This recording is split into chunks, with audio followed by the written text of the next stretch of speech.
Welcome back, fancy folks. We are back today with another in our series of Magic X Final Fantasy Wishes. This is the Fanciest Man of Cornwood. Thank you for stopping by the channel. There is a set coming out for Magic in June, which is a long ways off, but I've been doing this series just looking at, and admittedly with pretty nostalgic rose-colored glasses for some of these things, but looking back at the different characters, the different kind of mechanisms from the Final Fantasy games that I would love to see them bring into Magic somehow when the set comes out. I feel like there's probably going to be more of the newer characters, newer games represented, but it's still fun to go back and look at these old games and just kind of remember how fun it was to play through them, look at some of the things that made these games unique, and hopefully which ones might squeak their way into a set. If the set is one that spans kind of the whole continuum of Final Fantasy. All right, and today I'm actually doing it a little differently. Instead of doing one game, we're going to combine Final Fantasy III and Final Fantasy V. Now, this is interesting because these are two games that we as the American audience did not get to play on release. They did kind of skip these in America. I think part of that is due to just kind of the misconception that there was that American audiences didn't really want harder RPGs. We didn't want RPGs that were as in-depth as these were with the job system and things like that. But obviously now we have the ability to go back and play them on multiple platforms in multiple ways. We've just gotten pixel remasters of pretty much all of the earlier Final Fantasy games. And so it's a really great time to go back and revisit these and just see what kind of made this series so special, even if we didn't get to experience it firsthand right away here in the States. So I want to look at both games because really these are two games that are extremely similar. We've got four protagonists. We've got a job system that was kind of really just improved and expanded on in 5 as opposed to the version in 3, but was also really, really fun in 3. And, you know, there's a reason it holds up on the remakes. There's a reason it holds up on so many different platforms to go back and play Final Fantasy 3 and really play both of these games. If you have not played Final Fantasy V, I would highly, highly recommend going back and trying that on whatever platform you can get a hold of it. It's just a fantastic game.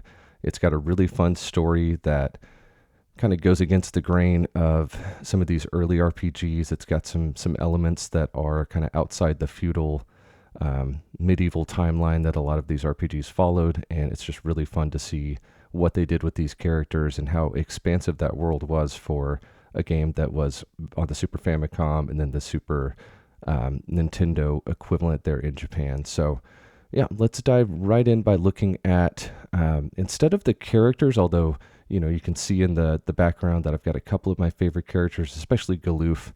You know, my soul is an angry old man, or at least a crotchety old man, and I love Galoof because that character is just such good comic relief in a story that kind of takes itself too seriously at times in Final Fantasy V, but he's a really fun character as a foil for, you know, Bartz and some of the other characters that are a little bit more high energy and things like that.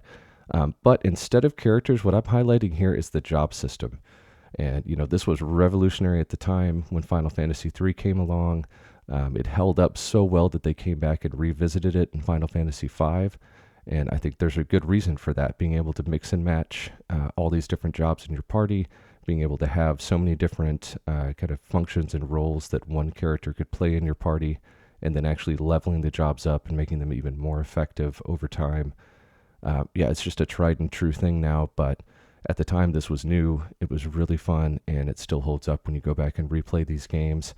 I'm really interested to see how we're going to potentially see this come into Magic. I think enough of the newer games, even if they don't have a straight job system, which of course some of them do, like the online game that we still have, which I think is 13, but could be a different number in the series. But nevertheless, I think this should come into Magic somehow. I'd love to see how they're going to handle it. I don't know that we're going to get more of the kind of class cards to represent jobs. I'd love to see it handled a little bit differently. Maybe it's an aura that can be moved from character to character, or even, you know, upgraded like a class, something like that.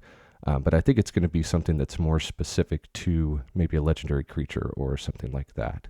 So would love to see that. Of course, there's tons of highlights on the jobs. It's so hard to pick out favorites. You know, the core jobs from The first game are all really fun. The white and black mage are just iconic, super iconic. And as we talked about in the Final Fantasy 1 video, I actually really love the red mage, where they mix magic and kind of that martial prowess as well. So, but I'd love to see the Berserker from Final Fantasy 5. The Time Mage is one that's really fun. Yeah, there's just a lot. Geomancers, those would fit so well with Magic's color pie system. I'd love to see them kind of pull that off somehow. All right. Next, I want to look at some not necessarily protagonist or main antagonists from these games, but just side characters. I've highlighted these, I think, in every video so far, because this, to me, is one of the defining things about Final Fantasy. It's one of the things that made the writing in these games so great for the time they came out, that they really took the time to kind of add in fun side characters and side characters that didn't just move the story forward, but were really memorable. So on the left, we've got Une. I hope that's how you pronounce that, from Final Fantasy III. This was a character that had to do with kind of a separate dream world, and I loved just the role that the character played, but also how you interacted. This was kind of an ally and enemy type situation, depending on where you were at in the story, things like that. And then Gilgamesh on the right is a character that's actually kind of been a recurring character in the series, not every single game, but the Final Fantasy V version is really memorable with just the mix of, boisterous, talkative, really funny dialogue with this just completely inept enemy at times. But then also in Final Fantasy V, there were times where you would fight Gilgamesh and it was a real challenge. So, yeah, I just love that character. I love the comic relief mixed with really interesting fights at times and just interesting things happening in the story. So I'd love to see Gilgamesh represented, and I think the art style that they used in 5 is just kind of the purest version of this character, and it would be really cool to see that on a card or something like that. All right, so next I want to look at the enemies, and it's so easy to go back to kind of the final bosses as being the most memorable enemies in these games, but I really think both of these games qualify.